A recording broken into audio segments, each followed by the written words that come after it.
श्रीमान गार्ड आपके सम्मान के लिए हाजिर है श्रीमान गार्ड विसर्जन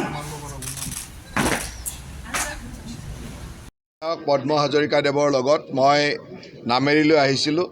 ইয়াত এটা কনফাৰেন্স হল আমি উদ্বোধন কৰিলোঁ আৰু খুব সুন্দৰভাৱে আমাৰ এই অঞ্চলৰ বন বিভাগৰ বিষয়াসকলে খুব সুন্দৰভাৱে ইয়াক নিৰ্মাণ কৰিছে।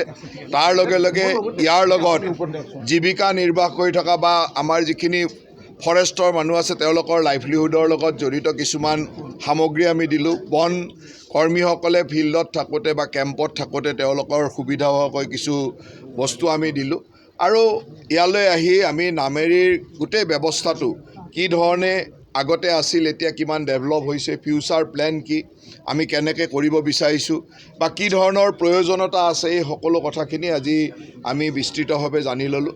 আৰু ইয়াতে আমাৰ বন বিভাগৰ শীৰ্ষ বিষয়াসকলৰ লগতে আমাৰ এই অঞ্চলৰ স্থানীয় বিধায়ক ডাঙৰীয়াও আছিল আৰু মই বন মন্ত্ৰী হিচাপে দায়িত্ব লোৱাৰ পিছত প্ৰথমবাৰ ইয়ালৈ আহিছোঁ আৰু গোটেইখিনি কাম বুজি লৈ ভৱিষ্যতে আমি ইয়াক কেনেকৈ বন সংৰক্ষণ, বন্যপ্ৰাণী সংৰক্ষণ, তাৰ লগে লগে টুৰিজিম ডেভেলপমেণ্ট, এই গোটেই ক্ষেত্ৰখনত কেনেকৈ কাম কৰিব পাৰি তাৰ পৰিকল্পনাৰে আমি আগবাঢ়িম।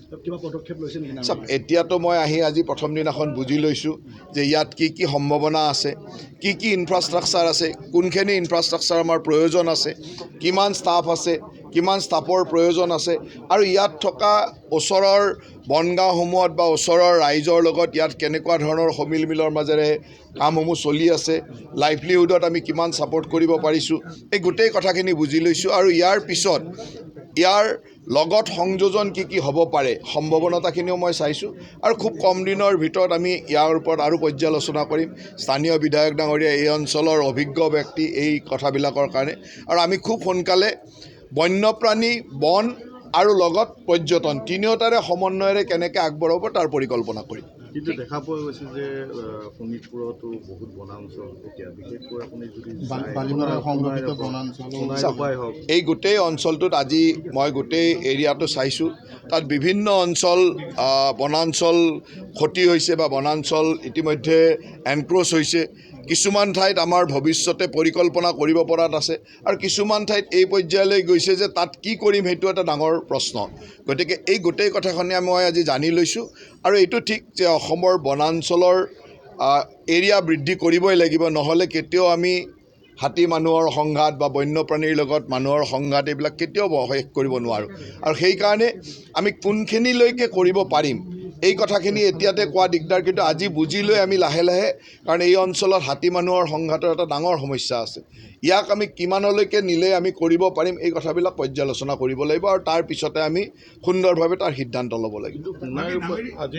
আজি চাওক, আজি কিছুদিন কেইবছৰমান আগলৈকে চাটাই পাহাৰত আপোনালোকে দেখিছিল যে একেবাৰে এডালো গছ নাছিল। আজি 3 বছৰৰ মূৰত তাত এটা গ্ৰীনাৰী আপোনালোকে দেখিছে। এতিয়া মই তালৈকে চাবলৈ গৈ আছোঁ। গতিকে এনেকুৱা ধৰণে পৰিকল্পনাবিলাক হৈ আছে আৰু কিমান পৰিকল্পনাৰ প্ৰয়োজন আছে সেই কথাখিনি আপোনালোকে বিভাগৰ যিখিনি অভিজ্ঞ মানুহ তেওঁলোকৰ পৰা আমি আইডিয়া লৈ ভৱিষ্যতৰ দিনত কৰিব লাগিব। আৰু এটা কথা স্পষ্ট যে এতিয়া নামেৰি নেশ্যনেল পাৰ্কখন বেদখলমুক্ত হৈছে, সিমানলৈকেতো আমি ক'ব পাৰোঁ যে নামেৰি নেশ্যনেল পাৰ্ক বেদখলমুক্ত হৈছে, সেইটো আটাইতকৈ ডাঙৰ এচিভমেণ্ট। তাৰপিছত আৰু বাকী কি অঞ্চল আমি বেদখলমুক্ত কৰিব লাগে তালৈকে যাব লাগিব, ক'ৰবাত হয়তো আৰু বেলেগ এৰিয়া ফৰেষ্টেশ্যন কৰিব লাগিব, এই ধৰণৰ কামবিলাক আমি ভৱিষ্যতে কৰিব লাগিব।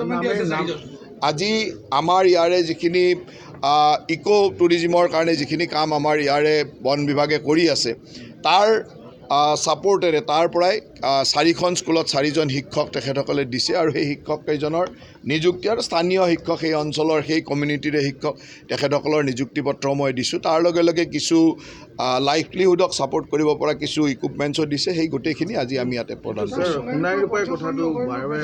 চাওক, এতিয়া সোণাই ৰূপাইলৈকে মই যাম, গৈ এবাৰ চাই লওঁ, তাৰপিছত মই বাকীখিনি কথা কোনখিনি কাম আজি কৰিব গ'লে তাৰ বহুত বেলেগ ধৰণৰ ৰিয়েকশ্যন হ'ব। এই গোটেই কথাটো চাই আমি সিদ্ধান্ত ল'ব লাগিব আৰু আমি অলপ বাস্তৱ হ'ব লাগিব যে কোনটো প্ৰেক্টিকেলি পচিবল। আৰু আজিও আমি এই কথাটোকে চাইছোঁ, কিন্তু বন সংৰক্ষণ আৰু বন্যপ্ৰাণী সংৰক্ষণৰ ক্ষেত্ৰত আমি যথেষ্ট কঠোৰ হিচাপে কাম কৰিম।